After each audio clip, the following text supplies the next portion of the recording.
আকৌ এবাৰ স্বাগতম জনাইছো আপোনালোকক মোৰ চেনেলটোলে।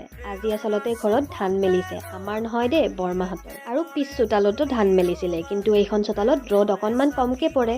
পৰ্তুলাকা আপোনালোকৰ আছে নে নাই বাৰু ৰাইজ? আমাৰ কিন্তু আছে দেই। আচ্ছা, আপোনালোকে মানিমুনিৰ আঞ্জা ভাল পায় নে নাপায় বাৰু? মই কিন্তু বহুত ভাল পাওঁ দেই, সেয়েহে বুটলি আছো, কাৰণ মায়ে কৈছে যে আজি মানিমুনিৰ আঞ্জা বনাব। অকল মানিমুনিয়ে নহয় দেই, ইয়াত আমি নৰসিংহ পাতো কেইটামান দিম, কাৰণ মিক্স আঞ্জাখনো খাই ভালেই লাগে। আমাৰ ঘৰত মাছ থাকিলে এনেকুৱাকৈ শাক পাতৰ আঞ্জা বেছিভাগ খোৱাই হয়, কাৰণ আমাৰ ঘৰৰ চবেই ভাল পায়। আৰু এয়া মা, বৰমা, বৌহঁতে বহিছে আড্ডা, আৰু এইখিনি সময়তে মই ভাবিলো যে ঘৰকেইটা মুচি লোৱা যাক।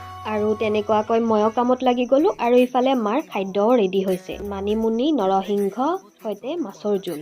আৰু এইখন আছিল আজিৰ থালিখন, য'ত আছিল মাছৰ জোল, মানিমুনি আৰু নৰসিংহৰ সৈতে, আৰু গাজৰ আৰু আলু ভাজি। আৰু এইকেইটা হ'ল চাপ্পৰ পাগলু কেইটা, এইকেইটাৰ বাবে মই ৰাস্তাত গৈ পাত বিচাৰি আনিছো ৰাইজ। আজিলৈ বাই বাই।